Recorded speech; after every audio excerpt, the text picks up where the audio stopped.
Qu'est-ce qui se passe à Marseille de spécifique? Eh ben, Et est-ce qu'il y a quelque chose de spécifique à Marseille? Il s'est passé quelque chose dont je veux absolument parler parce que c'est hallucinant. C'était le 6 et le 7 mai dernier.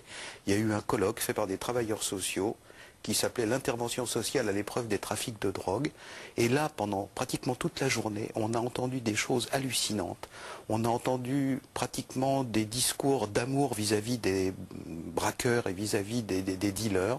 On a entendu une dame ethnologue appeler, non pas les enfants des cités, qui sont aussi charmants que les autres, mais appeler les dealers ces bouts de choux. Vous m'entendez bien, ces bouts de choux, c'est les gens dont les supérieurs hiérarchiques, si on peut dire, tirent à la Kalachnikov sur les gens.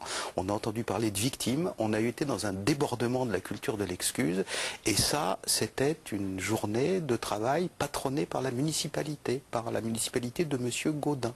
C'est hallucinant. On a dédouané les malfaiteurs pendant toute la journée. Vous dites quoi, qu'on ne prend pas au sérieux et qu'on n'engage pas, je dirais, le diagnostic sur ce qui se passe réellement dans cette ville. Mais je dis qu'une partie encore des sociologues les plus à gauche est engagée dans une épreuve qui consiste à excuser les gens et à ne pas décrire les activités criminelles, mais à les excuser. Et quand vous avez une personne qui traite les dealers de ces bouts de choux, vous savez, il faut des compétences pour être dealer, parce qu'ils peuvent rien noter, ils doivent avoir tout dans la tête, ils sont très bons en calcul mental. On a entendu des choses pareilles. Alors naturellement, les gens les bandes de cité, elles ne sont pas coupées du monde.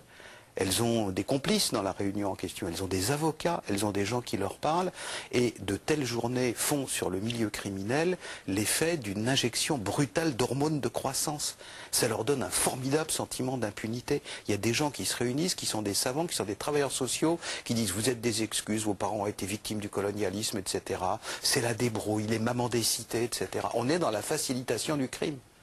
Quelles sont les sentences prononcées par les tribunaux de Marseille pour les détenteurs d'armes de guerre? Ça, je pense que le sous-entendu de la question, c'est est-ce que la justice agit à Marseille une fois qu'on s'est posé des questions sur le fonctionnement de la police? Vous l'avez souvent dit ici, avec beaucoup trop de laxisme, c'est toujours pareil. Qu'est-ce que vous voulez? La justice, elle a son prisme idéologique de gauche, et c'est toujours pareil. Donc les juges jugent avec laxisme, sans appliquer la loi du reste, ce qui est anormal. Et on aimerait bien. Mais on peut en faire une généralité, excusez-moi. À Marseille, je parle de Marseille. Oui, mais vous en faites une généralité marseillaise. Oui, absolument. À part un ou deux magistrats, il faut bien reconnaître qui appliquent la loi avec sévérité, fermeté quand il le faut.